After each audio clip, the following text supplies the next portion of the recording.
Hello and welcome to the Pretty Good Gaming Daily Triple, your no shit gaming news video. That's 3 news stories in one video with zero faff. Some people like to yap on and on about the console wars or the PC master race, but I've got no time for any of that bullshit. Nintendo doesn't seem to care though, and hasn't for a while since it's been doing its own thing for years now. It struck gold with the Nintendo Switch, which has outsold the Xbox One despite coming out years later, so clearly they're doing something right over there. Handheld gaming consoles have largely disappeared since the days of the DS, but several companies are looking to jump on the Switch's appeal of bringing console-level gaming to the small screen. One of those companies is Valve, which is apparently at work on a mini portable PC. According to an exclusive report by Ars Technica, Valve is developing something called the Steam Pal, but at this point it is all just rumors, so bear that in mind. People much cleverer than me spotted in a new Steam client update something called Neptune and Steam Pal in the code. Some references to Neptune were spotted last September, and people speculated this was connected to a new controller, but according to Ars Technica's sources, it's Valve's handheld PC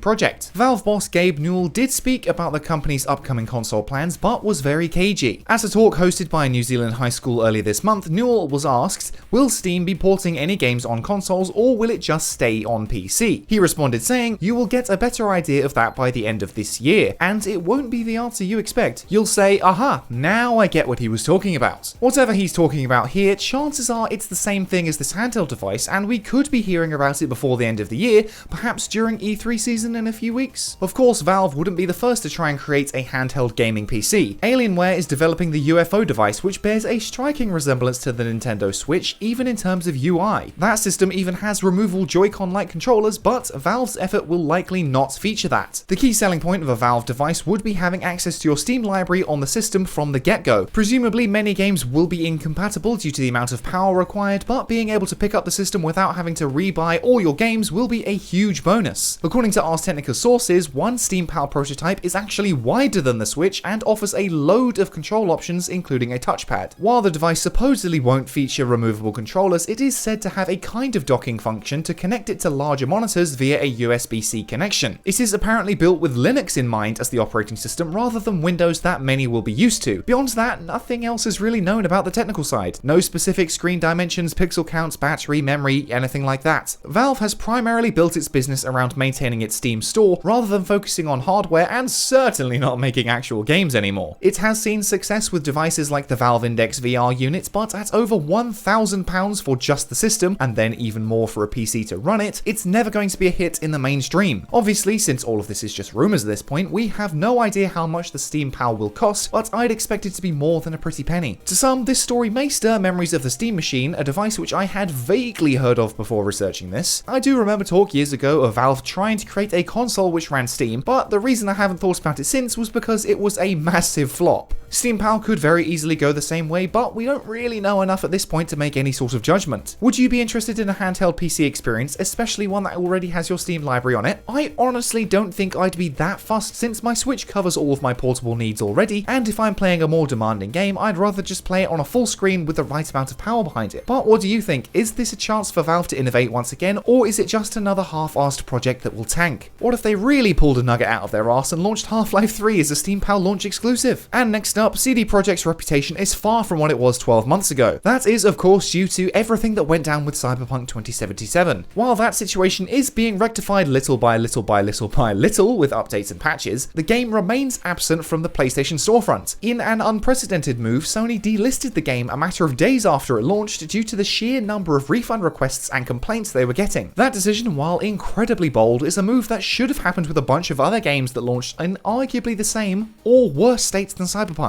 It doesn't look like the game is returning to the platform anytime soon, as joint CEO Adam Kaczynski pointed out in a shareholder call. Bear in mind that this is translated, so there may be some inaccuracies. When asked by an investor about an update on the Sony store situation, he said, unfortunately, I have no new information in this regard. We are still in discussions, and with every patch the game gets better and there is a visible progress. But as we said, the decision is an exclusive decision of Sony, so we are waiting for information about the fact that they took the decision to bring the game back. Until then, I'm not able to tell you any more.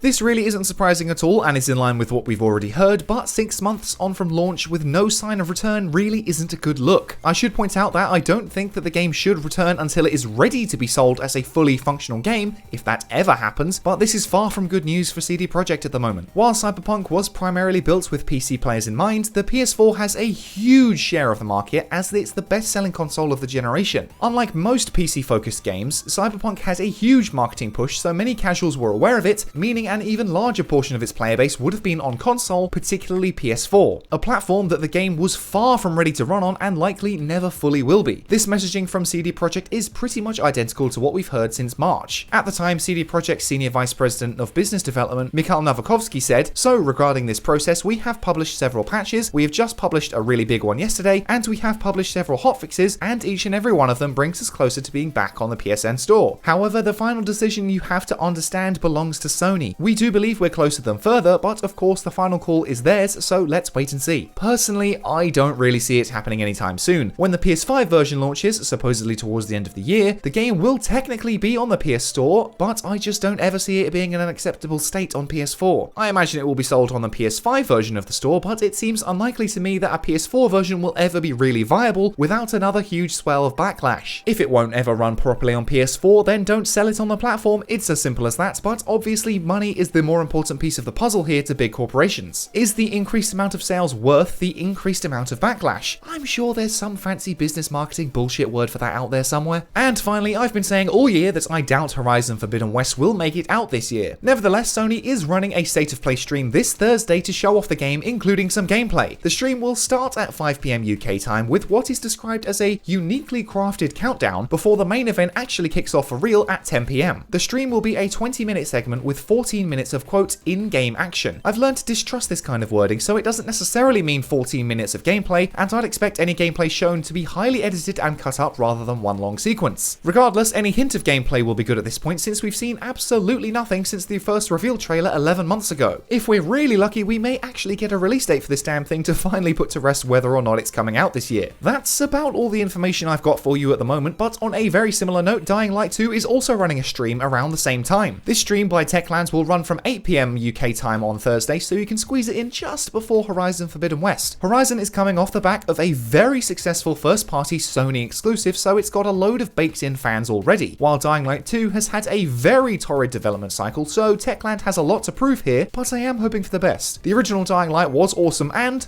on paper, everything about Dying Light 2 sounded even more impressive. But given all the stories from behind the scenes, things aren't looking good, so now's the time to reshape the narrative and show off what the game has become. And that's it for today. If you enjoyed this no shit format, go ahead and give the video a like to give it a boost, hit subscribe and the bell if you want to stay up to date on all future installments, toss a coin to your YouTuber over at patreon.com/prettygoodgaming. That's all for today. I've been Henry Cooper. Bye for now.